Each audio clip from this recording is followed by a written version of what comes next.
Hello everyone, welcome back to Guide to Everything. In today's video, I'm going to show you on how you can transfer money to bank account from Revolut. So the first thing that you want to do is to head over to your Revolut account, and from there you then want to go through the bottom menu. You want to tap on the plus symbol on the top right corner of your screen, and from there this screen will show up.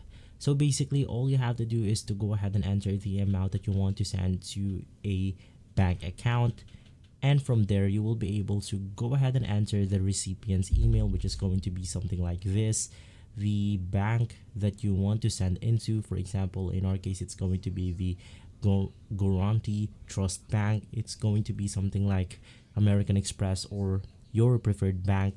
And lastly, the most important one is going to be the account number. Now, before sending any amount to a specific bank or before sending a large amount, you want to go ahead and simply test out if it works perfectly, so you won't go ahead and lose money if you haven't made a mistake.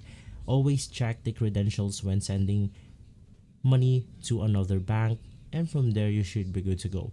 If this video has been helpful, leave a like, subscribe, and follow Guide to Everything for more videos like this. Thanks for watching.